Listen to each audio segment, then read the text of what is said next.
रायगडमध्ये समुद्रकिनारे हाऊसफुल झाले। वीकेंडला रायगडच्या दिवेआगार समुद्रकिनाऱ्यावरती पर्यटकांचा उत्साह पाहायला मिळतोय। तर पावसाळ्यामध्ये खबरदारी म्हणून उद्यापासून किनाऱ्यावरील बोटिंग आणि स्पोर्ट्स हे बंद राहणार।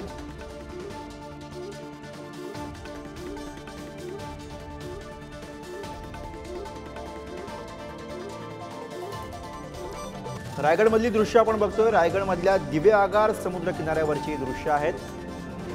समुद्रकिनारे सध्या हाऊसफुल दिसत आहेत। वीकेंडला रायगडच्या दिवेआगार समुद्रकिनाऱ्यावरती पर्यटकांचा उत्साह आपल्याला बघायला मिळतो।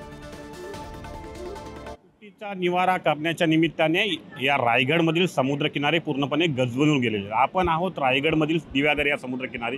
या ठिकाणी महाराष्ट्रासह देशी विदेशी पर्यटक या ठिकाणी दाखल झालेत। आपण दृश्याच्या माध्यमातून पाहू शकतो की दिवेआगार समुद्रकिनारे या ठिकाणी वॉटर स्पोर्ट असेल, उंट असेल, घोडागाडी असेल व अन्य सामुग्री या ठिकाणी समुद्रकिनारे उपलब्ध आहेत आणि याचाच आनंद लुटण्यासाठी या ठिकाणी देशी विदेशी पर्यटक दाखल होत असतात। मात्र काही काळांतरातच काही दिवसातच पावसाला सुरू होणार आहे आणि याची खबरदारी म्हणून महाराष्ट्र मेरीटाईम बोर्डाकडून या समुद्रकिनारे असलेल्या वॉटर स्पोर्ट असतील, डब बाईक असतील व इतर सामुग्री असतील यांना शासनाच्या कडेकोट निदर्शनानुसार या ठिकाणी आता त्यांनी धंदे बंदचे एक प्रकारे आदेश अथवा नोटीस या ठिकाणी जाहीर केलेले आहेत। आपण जर बघितलं तर 26 मे पासून या ठिकाणी असलेले वॉटर स्पोर्टचे धंदे हे बंद होणार आहेत। या ठिकाणी देशी विदेशी पर्यटक या ठिकाणी येत असतात। मात्र 26च्या नंतर हे जर धंदे बंद झाले तर या ठिकाणी येणारे पर्यटक मात्र नाराजीचा सूड या ठिकाणी दर्शवण्यात येणार आहे। मात्र संबंधित पर्यटकांच्या दृष्टिकोनातून समुद्रकिनारे हा दिवेआगार सेफ समुद्रकिनारे असल्या कारणास्तव